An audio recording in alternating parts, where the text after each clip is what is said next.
I'm getting ready to tour my little Himalayan Billy. 1200 kilometers, hilly country, 4 days, less space than a shitty budget airline. Some people reckon I need a bigger bike than this. I reckon they can go and get...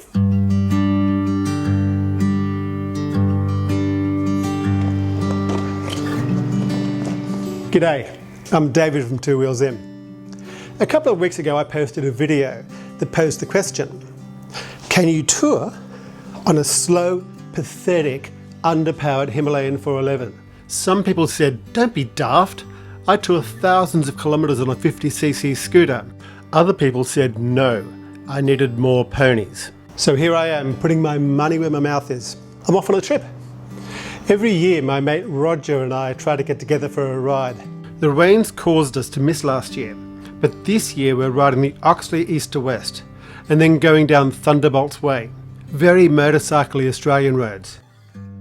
And I reckon this is a good time to pose the question of how and why you prep a slow, pathetic, underpowered bike to ride thousands of kilometres.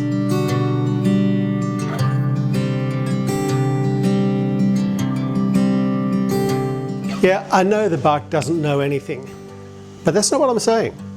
No matter what bike you're on, when you decide you're going on a tour and you make your list of what you're taking with you, you're not adding capability to the bike.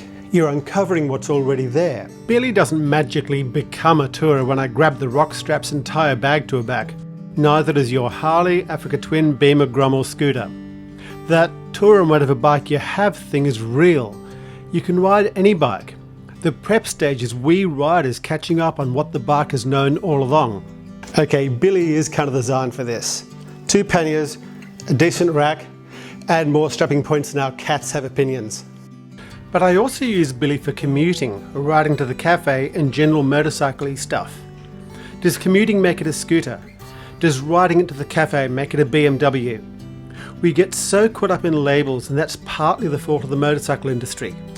Oh, you want a tour? You definitely need the new huge penis 1500 then. That's segmentation for sales. You know, bikes that are designed for one specific purpose. That leads to the ubiquitous social media posts saying, I'm riding around Australia, what bike should I buy? You know, bigger, better, newer, more expensive, getting you to buy new stuff when the stuff you have is perfectly capable. Truth be told, I don't need a big purpose-built tourer. My little 400cc tractor here is perfectly capable. And so is your Harley, Africa Twin, Beamer, Grom or scooter. But avoid the huge penis 1500. I hear performance issues.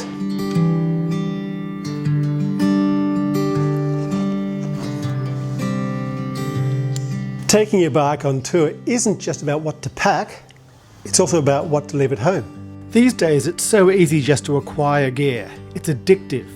Amazon, camping shops, Facebook Marketplace, Temu, they're sitting up there tempting you like a big sexy walrus in a bikini.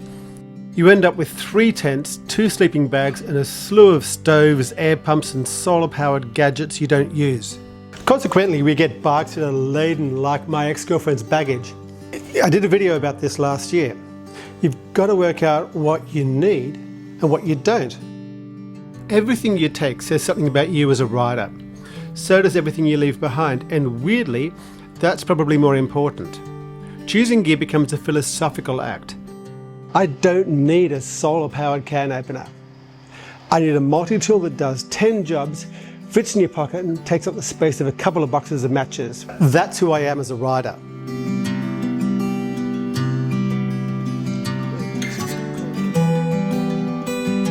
I have this amazing friend. She's a great rider and a great camper, but she literally brings the kitchen sink with her. You can always tell it's her when you're on the road because she looks like she's off to conquer Europe. And she probably could if she put her mind to it. My friend's on a bigger bike and that changes the equation. You know, when you're on a smaller bike, you need to consider every item you're putting on it. Small bikes enforce constraint, be it a 50cc scooter or a Himalayan. And I reckon constraint makes you a better rider. Constraint forces intentionality. Every item is a conscious choice, so you arrive knowing exactly what you have and why. No rummaging, no redundancy, no I packed that. Constraint forces intimacy with the bike. You know its limits, its balance points, how it handles loaded. A rider on a small bike knows their machine in a way that someone on a big bike with infinite capacity never has to. Constraint forces presence. Less gear means less to manage, less to worry about, less to secure every morning. You're riding, not administering a logistics operation. Constraint produces adaptability. When we were riding Sri Lanka, our coffee machine broke, and we ended up having to filter coffee through medical gourds every morning. Abundance insulates you from the trip. Scarcity puts you inside it. Ultimately, these constraints are the trip. The tourer who tries to bring everything they might need is trying to replicate home on the road. And the whole point of touring is to leave home behind.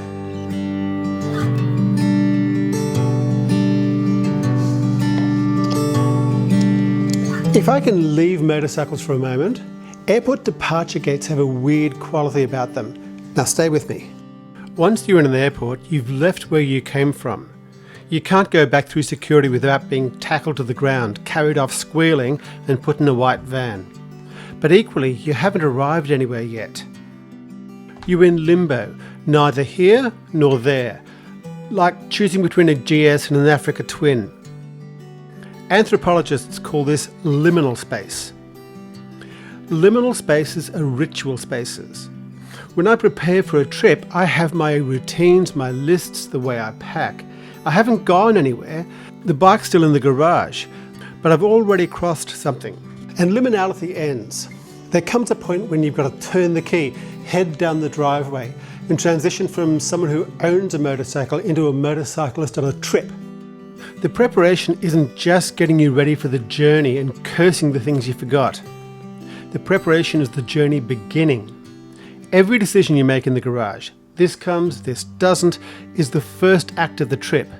The road just hasn't appeared yet. You leave twice. Once when you start packing and once when you hit the end of your driveway. The first kilometre starts when you pick up your bags.